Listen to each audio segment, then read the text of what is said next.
So there's been a lot of hoo-ha about Montgomery because initially we were afraid about it, but what's happened? Welcome to the Protrusive Dental Podcast, the forward-thinking podcast for dental professionals. Join us as we discuss hot topics in dentistry, clinical tips, continuing education, and adding value to your life and career. With your host, Jazz Gulati.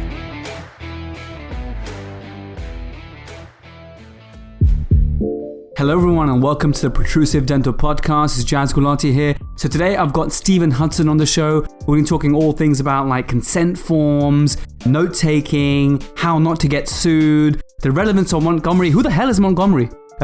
You'll find out today, like I did. I thought Montgomery was a guy, right? It's actually a woman. So there we are. I've noticed that actually a lot of my listeners have started to message me with recommendations for who they think that should come on the show next. And I'm absolutely loving it. So please, if you've got any suggestions for topics, I'd love to hear it. I've got a good list of speakers coming up and guests on the show lined up for you. But if you think something would be beneficial to the audience, then please come with the suggestions. Before we dive into the episode, I will give you the Protrusive Dental Pearl for today, and that is going to be a gift to you guys. It is my custom screen for taking comprehensive examination notes. So for my new patient examination, I try and make it fairly comprehensive. It's not OTT.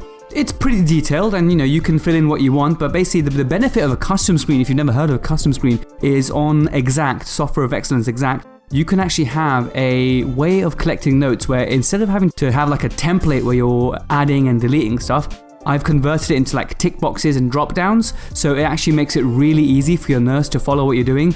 And like, for example, molar classification, you can just drop down, click class 2, whatever. You can select your sort of incisor classification. You can have the BPE code within the custom screen. You can tick whether a radiograph is grade 1, 2, or 3 on page 2 of the custom screen. So basically, custom screens are a fantastic way of collecting notes efficiently and also notes of very good quality. So I'm going to share with you my custom screen. The story of how I got to make my custom screen was basically I was a bit poorly last Christmas. Basically, I hate doing nothing, right? So I was in bed, I was super sick. I was like, what the hell could I do? Literally, I couldn't move. So I got my laptop open and I logged into Exact and I was able to bust out 4 hours and make this custom screen. So I worked really hard on this custom screen, but it's not perfect. I realize that. For example, if I could go back in time, when I get some time, the next thing I'm going to add on this custom screen is patient's goals. Patient's goals are so important in treatment planning, and I'm always having to add it on somewhere, but I'd like to have a dedicated place. So it's not perfect, but I'm hoping it's going to really improve your note taking.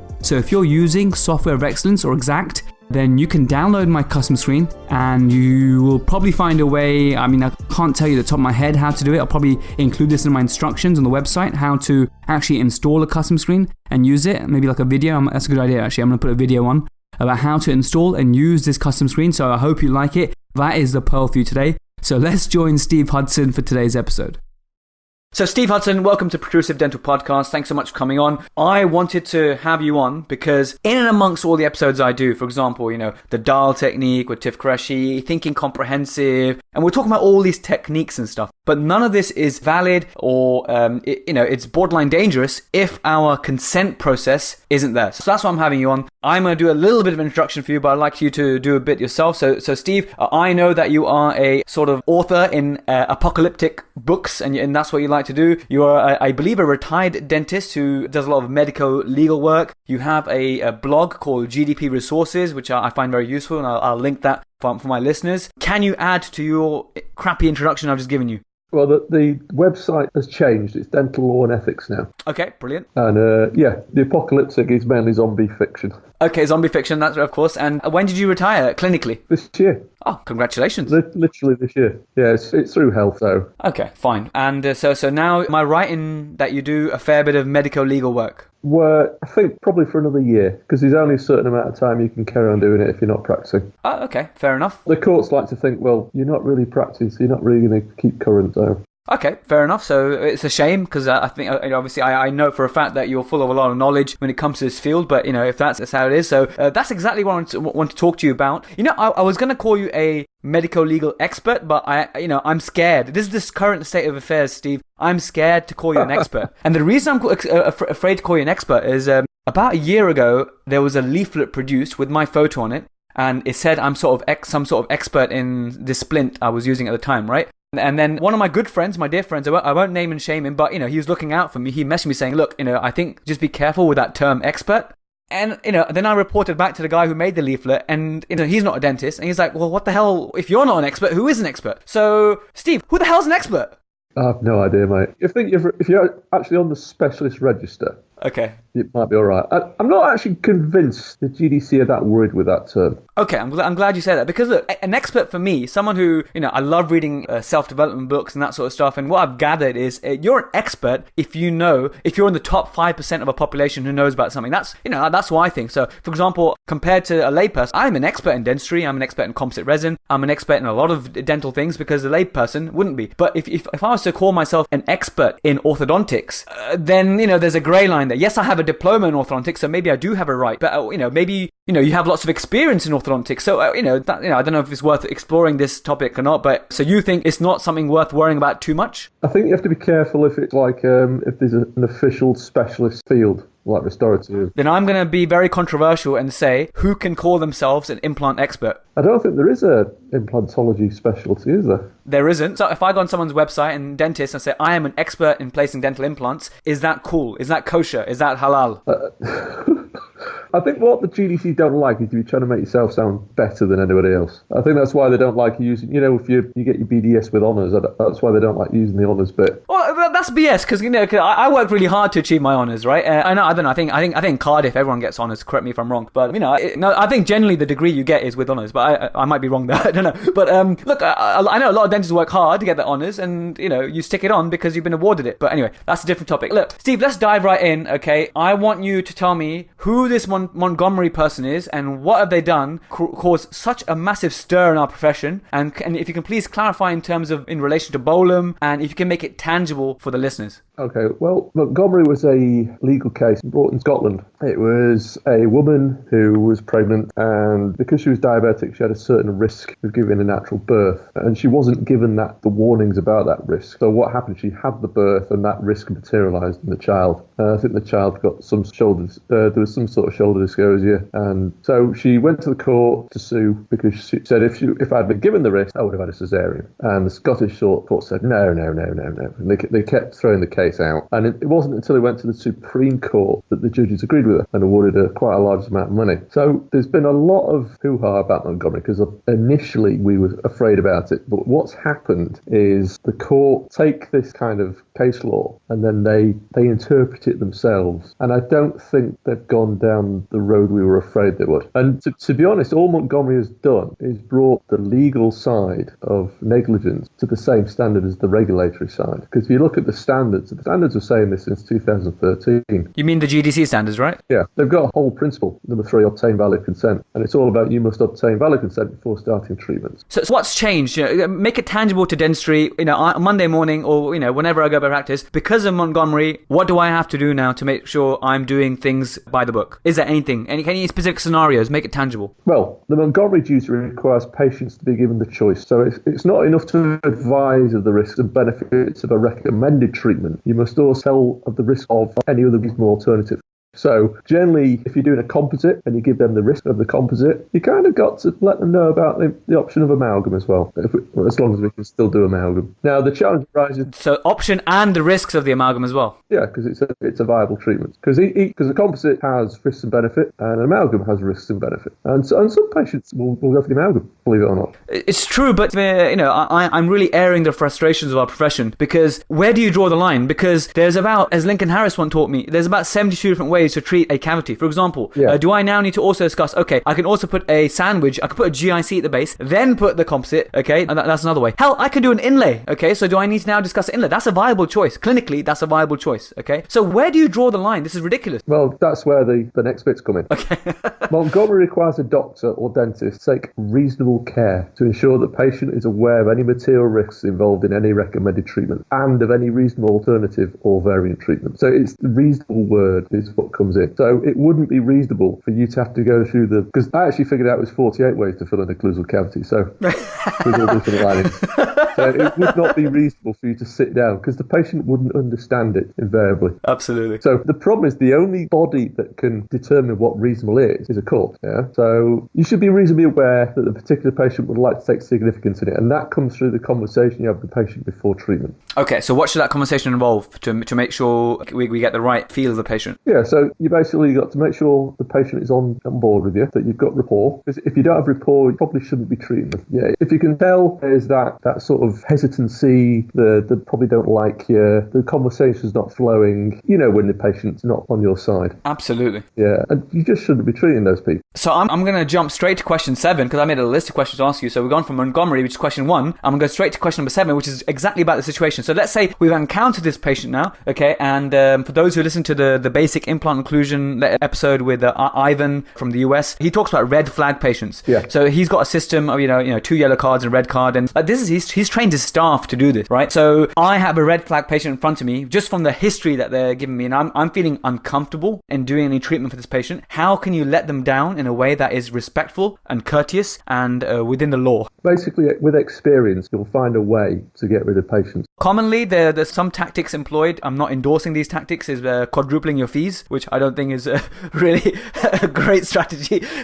But so, you know, it's very tricky. Yeah, I mean, things like that, quadrupling your fees, if you're doing it just because the patient is annoying or might sue, what if they take you up on it? Yeah, exactly. What if they still go ahead with the treatment? Because they can still complain afterwards, and they can still cause problems with payment, and they can still complain to the GDC. It's much better, in my opinion, and my opinion may well be flawed, to get that patient to go to another dentist who they might have a better relationship with than to do the treatment. But it's having that difficult conversation, you know, with the patient, be like, look, you know, I don't feel I'm the right dentist for you. I guess that's the only way to do it, really. I don't, you know, based on what you said, I'd love to help you, but I don't feel I am the right sort of a match as a dentist for you.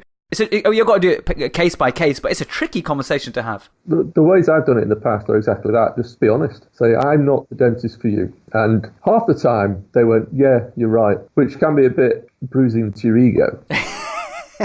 But the other half of the time, they'll ask why, and you'll just look at me and say, well, you know why, because we're not on board, we're not on the same page. You're going to be better served, most likely, by finding a dentist who's more tuned to you psychologically.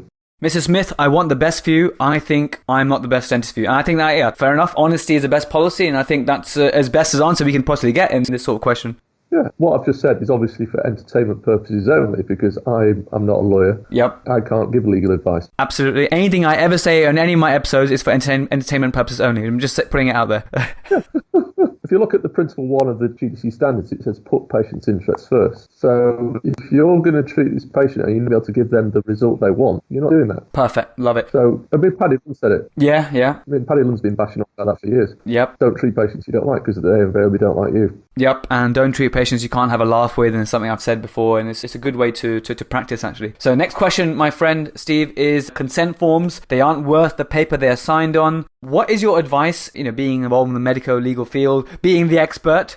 Consent forms, you know, is there a minimum threshold or a procedure? For example, look, I'm being very honest and I'm sort of exposing myself. Okay, I'll be careful what I say. Consent forms are not my favorite things to do in life. Of all the things there are to do in life, consent forms aren't highest priority for me. But I know that's certainly wisdom teeth always. Oh my gosh, wisdom teeth always. Now, can you give me some advice? Can you mentor me in this way that should I be doing consent form for everything? Is there a limit? Photography? What's the medical legal take on consent forms? Well, as you've said, they're not really worth anything. The GDC only insist you do them in very few circumstances, like general aesthetics, sedation, that kind of thing. So, I mean, you can do them, but they're not going to prove anything, because you could give them a 27-page treatment plan which they sign, and they can turn around and say, well, I didn't understand what it was. I just felt pressured to sign it. So again, it comes back to the patient. You must have the patient on board before you do any treatment. Now, invariably, you then still have to do the treatment plan, because that's a GDC requirement. But I wouldn't get too concerned about consent forms, to be honest. Amazing. This is music to my ears. But, you know, the type of some dentists are very fond of it, and, you know, doesn't mean you change your practice overnight and stop doing it. Whatever you find a comfortable way to build rapport and get your patients on board, do it that way. For me, I just look them in the eye and I tell them all the risks, and I take my time, I show them radiograph, and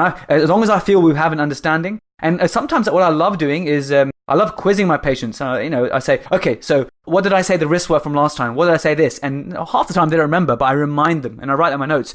Yeah. Patient quizzed and reminded, and patients, like that. They like that interaction, I found. So that's great. So consent forms, to your discretion, everyone. They're not really the worth of paper they wrote on. So I'm glad you said that. Anything else you want to add to that before I move to the next question? No, I think that's it. Amazing. Right. So next thing is a children's act. So when the child attends because it's a common scenario, a child attends with their father. There's the whole act about the father, if they're not married, must be on the birth certificate, blah, blah. Can you just clarify that scenario? It's actually quite a very complicated piece of law, the Children's Act, because it's all about parental responsibility. And if you give me a second, I might be able to pull something up on my computer. Yeah, go for it, please, because I think this is a daily scenario for GDPs. And every time a child patient attends with their father, and I feel like I know this stuff, I feel like I know it, but every time I have a doubt in my mind, I just feel... So basically, I feel uncomfortable when a child is there with their father and not with their mother, because I'm not like 100%, medically legally the best way, which is a shame, as someone who's became a father recently myself, it's a shame. But when a mother's there, I'm relaxed. When anyone other than the mother's there with a child, I'm on edge a little bit. It's also, you've got to worry about grandparents bringing... Oh, absolutely, which is a common scenario. So if you can shed some light on this for our listeners, that'd be amazing. I think if the husband and the father is on the birth certificate, then they've got parental responsibility. I think that's what it is. But then how do you ask? Yeah, and I've had to ask before, and it's just a terrible thing to ask. Very insensitive.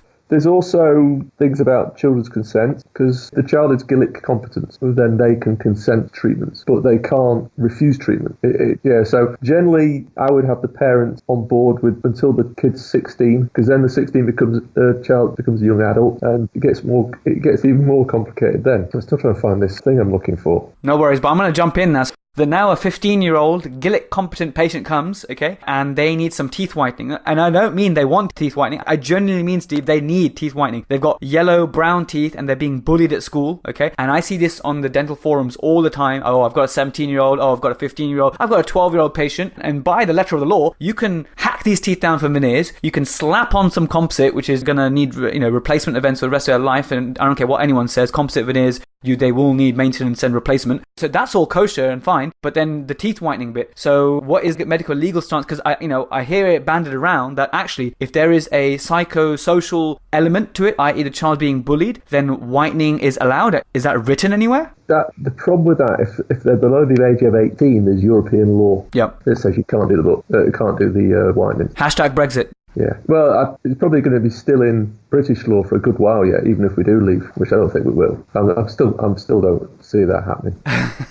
Because the state's just pushing everything to try and stop Brexit from happening, despite what you hear from the Tory MPs. Yeah. So that's going to be interesting. But in the young person scenario needing whitening, I mean, my stance is this, and again, please guys, is for entertainment purposes only. If I have like a 15-year-old, 16-year-old, and I have the parents on board, and I have the child on board, and they genuinely are, I haven't encountered a scenario, but if they genuinely are really discolored, and the child's being bullied, I would probably do it. Yeah, because you've also got the GDC principle, you've got to do what's in its best interest. Yep, absolutely. So it's a whole minefield, but that's my true thought, and I would do that. Yeah, so it's not in the child's best interest to hack their enamel off and rectify their porcelain deficiency, but it's also is it in their best interest to do something that's technically illegal? It's only a decision the practitioner can make based on their own judgment, and that's going to be based on the relationship you have with the patient and the parent. Because again, if they like you, and the whitening goes well, you're unlikely to have any problems. It's true. So again, there's a whole report thing again with the parents and the child, so it always goes back full circle. But I actually know a good friend of mine, restorative dentist, a fantastic clinician. I won't name them just because I don't know if I didn't really agree to this, but in the 1 or 2 times they've had to do this exact scenario, because it's a referral practice and they get referred these sort of cases, he or she has actually written to the child and the parents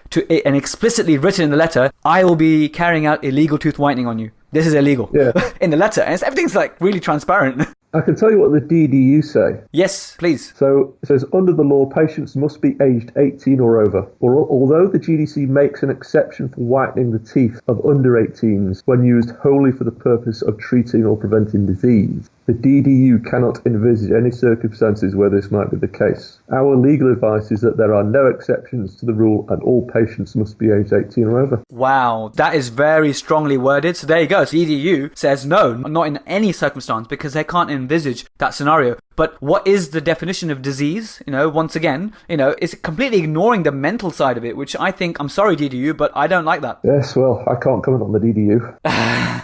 I'd like to. Yeah, I think we'd all like to, but let's not go there. Okay, so we've talked a bit about the whitening. To your discretion. I know some people who would, some people who wouldn't, but that's to your discretion, and it is what it is until the law changes. So next question is, there's an extraction that's booked in. The tooth is grade 2 mobile. It's a new patient to you. The diagnosis, whatever the diagnosis is, the tooth needs to be extracted. And you and the patient have come to terms with this. I would take a PA because medical legal world we live in. Even though in Sheffield, the way I was trained was actually, come on, the tooth has 2 roots.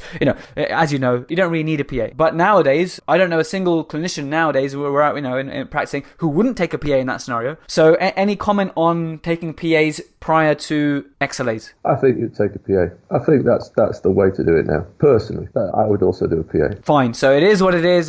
Take a PA, everyone. You're going to get very rarely. You're going to get some bizarre apical pathology that makes you go, "Ooh, what's that?" It's like 1 in a million kind of thing. Some bizarre squamous cell carcinoma or whatever. Don't ask me about all the pathology. But I think you're right. I know 1 or 2 times I've heard dentists talk about what they discovered on a radiograph. So yeah. Yeah, I think in this current affairs, yeah. It's like with perio. You got to do your periapicals perio. It's like, okay. Yep, it's true. I'm not convinced I really need to, but that's what the regulation states. Cool. Everyone, please take some PAs prior to XLA. Sorry, but that's how it is.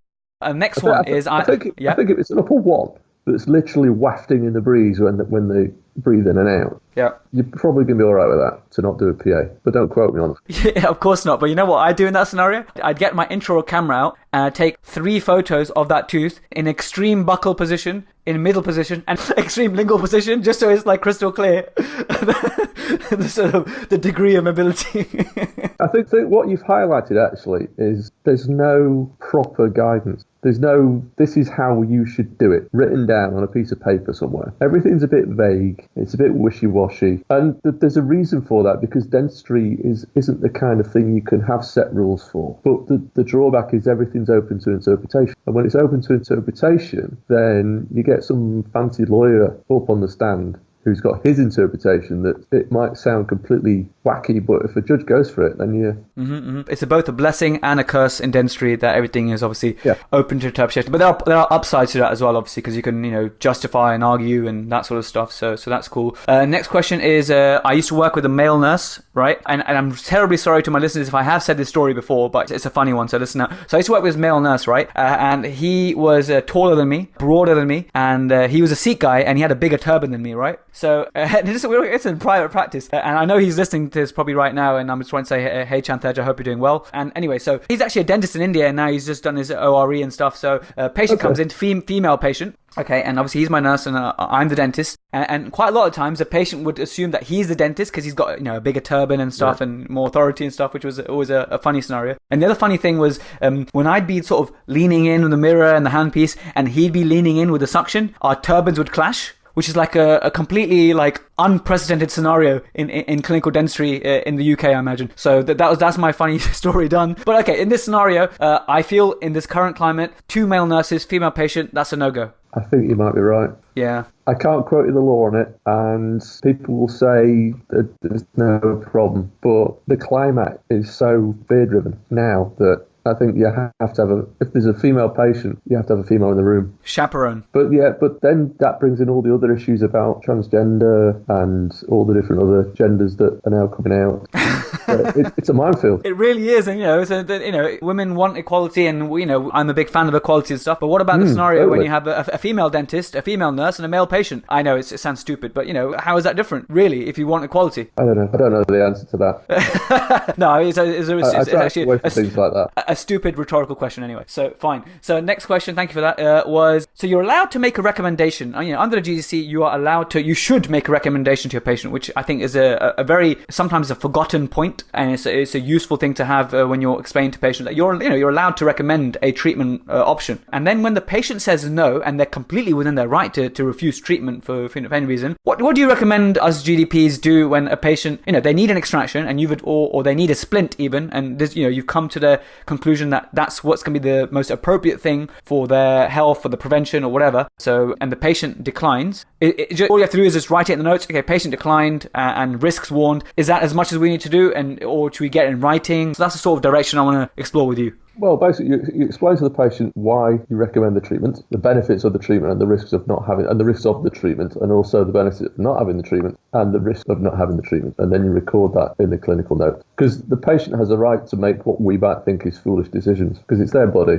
And obviously, they'll then turn up at 5:30 on a Friday before Christmas. But yeah, just let them decide for their own. And then when it then eventually happens that the face blows up in the middle of the transatlantic flight or whatever, then you've been seen to be the wise dentist warning them this might happen. And as long as you've got the rapport and the relationship with the patient where they trust you, then it shouldn't come back and bite. And even if it does, you've told them and you've recorded it in the note that you've warned them, and it was their decision not to go ahead. Yeah, this is always a tough thing. It's a tough thing for all dentists, but I used to almost get like a flight or fight response inside me when, like, for example, you're just going to need 2 bite wing x-rays or you need 2 x-rays, routine x-rays, and if the patient would refuse, and then I'm like, oh my God, I mean, it becomes confrontation sometimes. Yeah. So what I've adopted now is just don't make the patient's problem your problem, firstly, okay? Relax. And I just smile, and I'm really, I try and be real with them. I say, look, I totally respect that. Look, I respect your decision. Just so agree with them, I respect that. The main reason why we do it is because, you might have holes between your teeth, and I can't see them with my eyes, and this is why we take those x-rays. If you're cool with it, I'm cool with it, as long as there might be some holes. Is that all right with you, Mrs. Smith? And I really say it in that tone, and that really lightens the mood, because, there's no point, once they've made up their mind, okay, they're not having it, and they've got their preconceptions or whatever, and sometimes they'll be like, oh, I didn't realize that, I'll have the x-rays then, but you've done your bit, and you've done it in a non-confrontational, non-judgmental manner, and I think that's the most important way to do it. Would you agree with that? Yeah. And one thing that David Winkler taught me, I used to work with him, patients who need extractions, and, because the tooth's going to blow up, okay, he just smiles at them and says, just don't call me on Christmas Eve, just don't call me on Christmas Eve, and the patients get the point. I love that. It's so straight and real, so that's a great communication tip. Just smile, yeah, that's fine, Mr. Smith, but just don't call me on Christmas Eve, and they sort of get it. So that's my nugget there shared. So Steve, those are the questions I had for you. Tell me, is there anything else that you'd like to mention? That the microphone is yours to GDPs. Mostly, I'd say 80% of my listeners, young dentists between the age of, 25 and 45. So anything you want to send out to them? Don't be afraid of Montgomery. What we're seeing is, since it's been brought in, is that the court are kind of feeling their way with it, and they're generally going down a more sensible road than we considered they would. I think that, if I remember, there have been 2 legal cases recently. I think it was A versus East Kent Hospitals University NHS Foundation Trust and Tasmin versus Bart. And both those cases, the case was thrown out because the risk patient was complaining about that they weren't warned about was considered immaterial. It was too small. So it was some really rare thing, and it was the risks of it happening were less than 1 in 1,000. So generally there is this, it's not set in stone, and the courts might turn away and go down a different route. But I think if the risk is less than 1 in 1,000, it's not classed as material, which means you probably don't have to warn them about it. That's interesting. There's 3 kinds of risk. There's the general risks. So, you do an injection, you're going to be numb. That's a general risk. There's treatment-specific risk. So you can take out an upper 6 and the root can go in the antrum. Yeah. But there's also patient-specific risks. And that's where the grey area is. It's a rare risk that might be relevant to a specific person based on their lifestyle. Right. So a trumpet player might consider the risks of paresthesia for a lower lip more relevant than, say, someone who works in a factory. Even though the risk might be, again, 1 in 1,000 or whatever, yeah, it becomes more pertinent for them. Because if they have paresthesia, they might not be able to play the trumpet, and that's their livelihood gone. So the message there is have that report, because you would have no idea about the trumpet playing if you didn't already have report built in and a social history. Yeah, so that's where the conversation, the chat comes in. That will then come out, hopefully. Because when you mentioned that about the 1 in 1,000, I was thinking, well, hang on a minute, oral bisphosphonates, the risk of you having, bronze from a tooth extraction on someone who's, on oral, hyaluronic acid or whatever, without any steroids, non-smoker, that sort of stuff, is like 1 in 10,000 to 1 in 100,000. But you're right, that's a very patient-specific risk, and then, you should discuss that with your patient. And we shouldn't even be the ones warning them about that. It should be the medic. Yeah, it's true. And so many times the patients have no idea. Or maybe the medics have told them and they just forgot. Who knows? No, the medics generally don't tell them. I mean, I've had a fair bit of interaction with the medical profession the last few years, and their consent processes are woefully inadequate. Oh, absolutely. I mean, I've had some medical procedures, and the way they've gone through stuff with me, and I'm there sitting like, whoa, this is consent? Yeah, the thing is, litigation side, because the patients don't pay, there is this, for medicine, there is this presumed lack of need for all this. But if you look at the NHS, it put a huge sum of money aside for future litigation. I think it's something like 60 billion. It's a crazy amount of money. It's just sat there to fight off future litigation, because the lawyers are really getting clued up on this. And so are the patients. Patients are realising now that negligence can be a good way of earning a fair crust. Yeah, it's a very sorry state of affairs. But patients won't sue you if they like you. That's the thing. There's been study after study that shows that if the patient likes you, they won't sue you. Yeah. I mean, I'm sure you read the book Blink. Yeah, I've read Blink, yep. There's the whole chapter in that book about that. I've also read your book, The Dentist Survival Guide. Oh, thank you very much. There was that chapter, oh gosh, is it by Amin Aminian? Is that right? Yeah. Fantastic, really. And it was that book, wasn't it? Dentist Survival Guide? Yeah. Or was it Masters? Message from Masters? Which one was it? No, it's Dentist Survival Guide. Okay, so what I loved about his bit, and it's worth mentioning here, is that if you do two, and correct me if I recall this wrong, Steve, if you do two of the following three things right, your patient probably won't sue you. Okay, so A, if you're nice to the patient, yep, and have rapport. B, if you do the correct treatment plan. And C, if you do the treatment plan well. So for example, you could be nice to the patient and you can do some really good treatment, but maybe it wasn't the most appropriate treatment, then you probably still be fine. Or you could do the correct treatment plan. Okay, it's not doesn't look amazing or whatever, but the patient likes you. You still also be fine. So I really like that way of thinking about it. Yeah. The problem is, no matter what you do, there's always going to be that risk. There's always going to be the patient that can slip through the whatever systems you put in place. So you just have to keep good notes. And again, there's the other thing. I mean, where's the guidance on how to write notes? I'm hoping you write a book on that, mate. Well, there's. I mean, if you remember,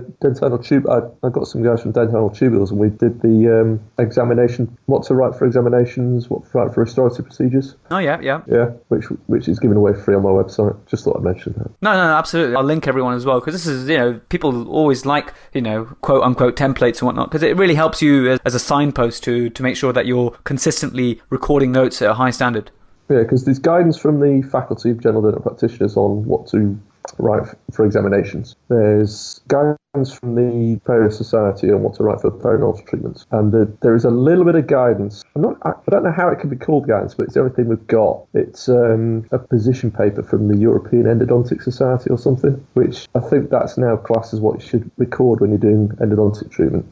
But apart from that, I can't really find anything for MOS, minor oral surgery, like taking teeth out, what you should record. Obviously, the implant societies will have guidance for what to record when you're doing implants. I know, Pav, don't you? Kyra? Yeah, he's got a website, I believe. My Implant Plan. Yes, which has everything you need to record and everything you need to tell the patients. Brilliant. Which is very good. And that's free as well, I think. Wow, I didn't know it's free. I will contact Pav, and I'm sure he'll be fine with me sharing that with our listeners, because anything to help everyone would be good. So thanks for raising that. Yeah, just record everything. Good luck.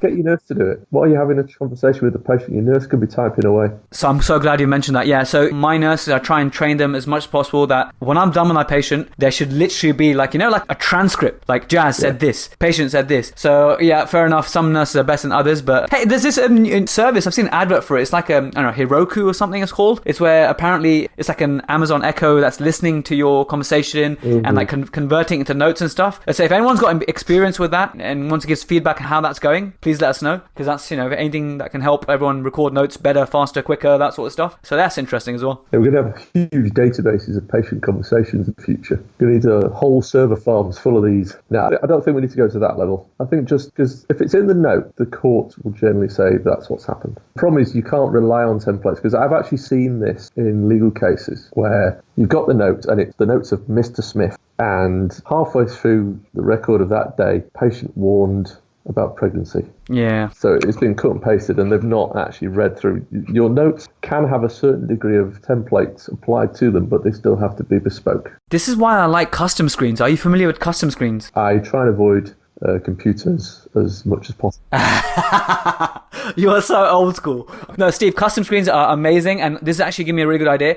I use a really good custom screen which I made myself on SOE, and I'll try and sort of share that with everyone. It's like, so in a custom screen, you're actually ticking things, and your drop-down menu, select things, so you're never sort of writing or using like a template. You have to actually manually choose something, which means that you would have had to go through it. So yes. I love that. I think that is a bit more, medical legally proof, if you like. Yeah, I think that's very good. The only thing that makes me pause is how that looks when it's printed out onto paper. True, I've never tried. That's a great point, actually. Worst case scenario, you could just open up Exact and, it's all there, and you just bloody take a screenshot. Yeah, because Simon Thackeray did his LLM, his Law Masters, and his dissertation was on bias in expert witnesses. And he found that expert witnesses are invariably biased, if I remember. And one of the things that occurs to me, if you've got notes that are hard to read, let's make it easy. You've got handwritten notes and you've done spider scroll. If you give that to an expert witness, he or she is going to be like, oh, I've got to work with this. So the expert is already against you because you've made it difficult for them. If you've got good notes with everything, then it's going to be easy for them, and that bias might slip in your favour. It's just a thought that just occurred to me. No, it's true. So make sure your notes are clear and legible, because if shit hits the fan, excuse my French, then they want to be able to read your notes. I mean, I teach dental students, and they do like to write their magnum opus every time they see a patient. It's like, I say hello to patient, It's like, you don't need to go to that level. No. But if you do want to go to that level, then at the end of it, just do bullet points of what the actual treatment was. So you can skip all that, and you can, okay, that's what's actually been done. So the notes have to fulfill the benefit to you, so that when you actually go back next time and you look, you don't have to read through all that stuff. So that's a good point. Have your main notes and have a little summary to help you. So Steve, I think that's all we've got time for today. Thank you so much for coming on. I will share your Law and Ethics website, because I know it's got a lot of helpful resources, the templates that you mentioned. I'll reach out to Pav. I'm sure he'll be happy for me to put my implant plan out there. I'll try and get a exportable version or importable version, if you like, of my SOE Exact template, which I think is pretty good. And so thank you for covering really pertinent key points which actually confuse dentists. And finally, I realized that Montgomery is a woman and it wasn't a man. So thank you. Thank you very much, guys, for listening all the way to the end. I really appreciate it. I hope you like my custom screen, so I'll make it available to download on my website. It'll be on www.jazz.dental/custom screen. That's all one word, custom screen. So there you'll be able to download the custom screen. It'll also be on my normal, under the sort of the blog post for this episode. I hope you find it useful. Give me some feedback, see what you think. And if you guys have got, if you guys in the Protrusive community have got good custom screens and you want to share them with everyone, please send them to me. I'll happily make a page or a website so we can all share our custom screens. Because look, if we can all help each other record better notes more efficiently, then that'd be amazing. Apologies if you're an R4 though. I realize that I haven't really given you guys anything. Sorry. Once again, thanks for staying at the end, and next episode will be with Jason Smithson. We're talking Emax onlays and vertipreps, vertical crowns, which is a really, really good episode. We're obviously pre-recorded. We'll be launching that soon. Tickets for Occlusion 2020 are pretty much almost sold out, so hence why I'm not really promoting it that much anymore. You've seen a massive drop in the ads I'm running on Facebook. So thanks so much for those who've booked, and we're so stoked for May. It's going to be the best Occlusion event ever, so we'll see you then.